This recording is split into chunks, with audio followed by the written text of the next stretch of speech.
আসসালামু আলাইকুম। এখন দেখবেন সংবাদ শিরোনাম।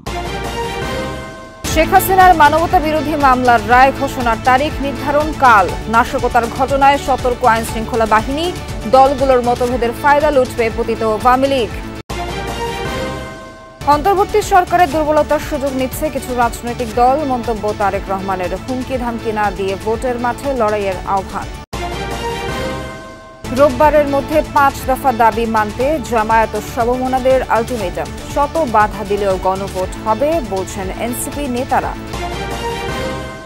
জাতীয় বার্ন অ্যান্ড প্লাস্টিক সার্জারি ইনস্টিটিউটে প্রায় 3.5 মাস চিকিৎসাধীন থাকার পর বাড়ি ফিরল মাইলস্টোন স্কুল অ্যান্ড কলেজে প্রশিক্ষণ বিমান বিধ্বস্তের ঘটনায় আহত 10 বছর বয়সী যমজ শিশু সারিনা জাহান সায়রা ও সাইবা জাহান সাইমা।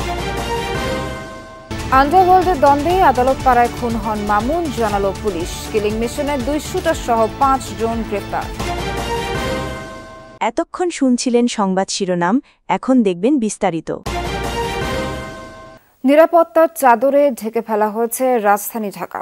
বাসে আগুন এবং দুর্বৃত্তদের ককটেল বিস্ফোরণে তৈরি হওয়া জন আতঙ্ক দূর করতে কঠোর অবস্থান নিয়েছে আইনশৃঙ্খলা বাহিনী। ডিএমপি বলছে, সামাজিক মাধ্যমে যত হুমকি ধামকি দেয়া হোক, জননিরাপত্তা নিশ্চিত আইনের সর্বোচ্চ প্রয়োগে প্রস্তুত তারা। এর মধ্যে অপরাধে জড়িত থাকার অভিযোগে 44 জনকে গ্রেফতার করা হয়েছে, যারা কার্যক্রম নিষিদ্ধ আওয়ামী লীগ ও অঙ্গ সংগঠনের কর্মী। বুধবার সকাল থেকেই রাজধানীর গুরুত্বপূর্ণ স্থান ও স্থাপনার সামনে কঠোর অবস্থানে আইনশৃঙ্খলা রক্ষাকারী বাহিনীর সদস্যরা। শাহবাগ, ধানমন্ডি সহ গুরুত্বপূর্ণ সব এলাকাতেই নিরাপত্তা চাদর।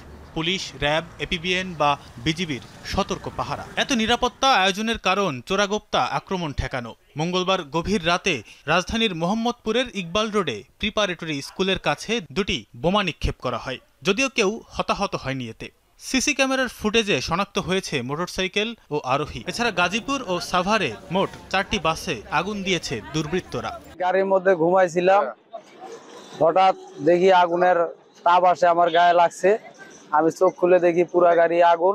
একমাত্র সম্বল ছিল আমার, এই গাড়ি ছাড়া আর আমার চলার কোনো পথ নাই। এসব নাশকতার মাঝে মঙ্গলবার দুপুরে রমনা মডেল থানার সামনে পুলিশের একটি গাড়িতে আগুন লাগে। রাজধানীর উত্তরাতেও আগুন লাগে একটি মাইক্রোবাসে। ঘটনা দুটিকে কারিগরি ত্রুটি বলছে পুলিশ।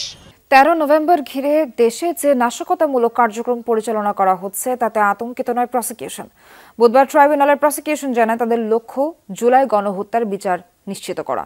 এদিকে কাল নাশকতার অপচেষ্টা রোধে ট্রাইব্যুনালের নিরাপত্তা বাড়ানোর কথা জানিয়েছে ট্রাইব্যুনাল প্রশাসন। 13 নভেম্বর মানবতা বিরোধী অপরাধে শেখ হাসিনার মামলার রায়ের তারিখ নির্ধারণ ঘিরে গেল কয়েকদিন ধরেই দেশে তৈরি হয়েছে উত্তাপ। বিভিন্ন স্থানে ককটেল বিস্ফোরিত ও বাসে আগুন দিয়ে সৃষ্টি করা হয়েছে আতঙ্ক। এমনকি ধানমন্ডিতে আন্তর্জাতিক অপরাধ ট্রাইব্যুনালের তদন্ত সংস্থার কার্যালয় এবং প্রধান বিচারপতির বাসভবনের সামনেও ককটেল বিস্ফোরিত করা হয়েছে। কোন প্রেক্ষাপটে দেশের সর্বোচ্চ আদালতে মঙ্গলবার থেকে নিরাপত্তা বাড়ানো হয়েছে। ট্রাইব্যুনালের প্রসিকিউশন বলছেন, কোনোভাবেই আতঙ্কিত নন তারা। শেখ হাসিনা সহ আসামিদের সর্বোচ্চ শাস্তির প্রত্যাশা তাদের। আইনানুগভাবে বিচার কার্যক্রম পরিচালিত হচ্ছে। এখন দেশে যে বিশৃঙ্খল পরিস্থিতি সৃষ্টি করার অপচেষ্টা চালানো হচ্ছে, তার জন্য আমার বিশ্বাস আইন শৃঙ্খলা রক্ষাকারী বাহিনী দৃঢ়তার সাথে এ ধরনের পদক্ষেপকে রুখে দেবে। অ্যাটর্নি জেনারেল, আমাদের লার্নেড চিফ প্রসিকিউটর এবং আমি এবং আমাদের আরেকজন প্রসিকিউটর যারা আর্গুমেন্ট করেছি, সকলেই সর্বোচ্চ শাস্তি দাবি করেছে। 2013 সালে শাপলা চত্বর গণহত্যার অভিযোগে শেখ হাসিনা, সাবেক সেনা কর্মকর্তা জিয়াউল আহসান সহ 21 জনের বিরুদ্ধে 12 জানুয়ারির মধ্যে তদন্ত প্রতিবেদন জমা দিতে নির্দেশ দিয়েছেন ট্রাইব্যুনাল।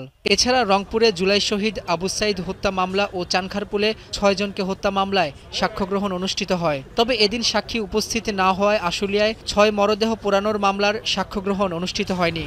নির্বাচনের কাছাকাছি সময়ে রাজনৈতিক দলগুলোর মতানৈক্যের সুযোগ নিতে পারে পতিত আওয়ামী লীগ, এমনটাই মত বিশ্লেষকদের। তারা বলছেন, বিএনপি, জামায়াত বা এনসিপির ভোটের হিসাবের পাশাপাশি সন্ত্রাস মোকাবেলায় মাঠে থাকা জরুরি।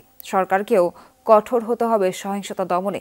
যে কোনোভাবে হোক দূর করতে হবে জনমনের ভীতি, আতঙ্ক। কার্যক্রম নিষিদ্ধ আওয়ামী লীগ এবং এর অঙ্গ ও সহযোগী সংগঠনগুলোর ঝটিকা মিছিলে দেখা যাচ্ছিল আগে থেকেই। ফেসবুক, ইউটিউবের মতো সামাজিক মাধ্যমেও নানা হুমকি হুঁশিয়ারি দিচ্ছেন তাদের কেউ কেউ।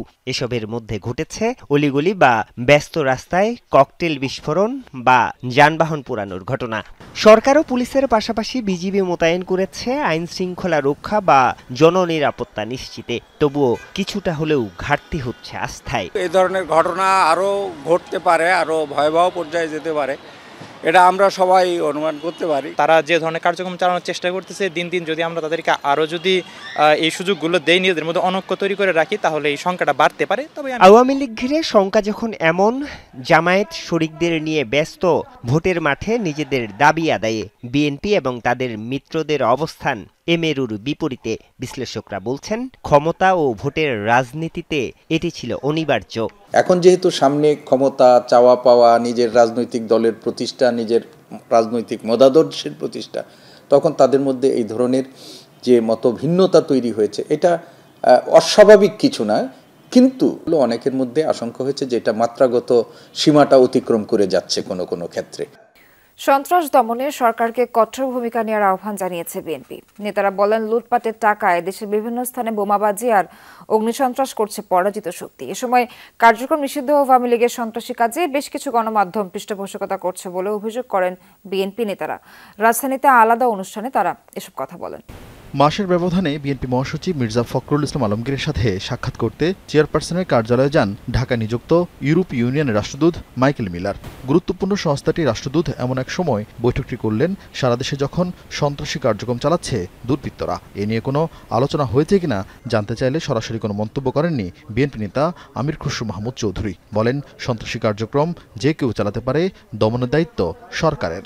আওয়ামী লীগ তো নির্বাচনের রেসেও নাই, দেশেও নাই, আওয়ামী লীগ নেত্রীও নাই, সুতরাং এটা আলোচনার কোনো বিষয় হতে পারে আমরা মনে করি।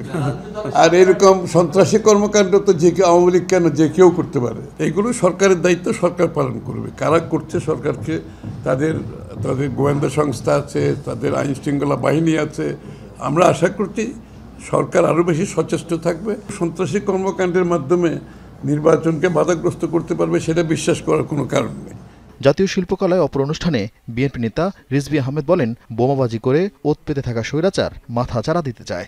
ওত পেতে থাকা স্বৈরাচার, পতিত স্বৈরাচার, ফ্যাসিবাদের উত্থানের আওয়াজ পাচ্ছি আমরা। টাকার তো অভাব নাই, সব টাকা তো আর পাচার হয়নি, ভিতরে আছে। সেই টাকা দিয়ে বোমা বানানো তো কোনো কঠিন ব্যাপার নয়। 16 নভেম্বরের মধ্যে 5 দফা দাবি না মানা হলে প্রধান উপদেষ্টার বাসভবন যমুনার সামনে অনির্দিষ্টকালের অবস্থান কর্মসূচি ঘোষণা করবে জামাত সহ আন্দোলনরত 8 দল। সম্মিলিত সংবাদ সম্মেলনে হুঁশিয়ারি দেন দলগুলোর নেতারা। জানান, আলোচনার মাধ্যমে দাবি আদায়ে প্রধান উপদেষ্টার সাক্ষাতের জন্য সময় চেয়েছেন তারা। কাল রাজপথে 8 দলের নেতাকর্মীরা অবস্থান করবে বলেও জানানো হয় ব্রিফিংয়ে। জুলাই সনদের আইনি ভিত্তি দিতে আদেশ জারি এবং চলতি মাসেই গণভোট সহ 5 দফা দাবিতে মঙ্গলবার রাজধানীতে সমাবেশ করে জামায়াত ইসলামী, ইসলামী আন্দোলন সহ 8 দল। সমাবেশে পরবর্তী কর্মসূচি ঘোষণা না করলেও বুধবার জরুরি বৈঠকে বসে দলগুলো।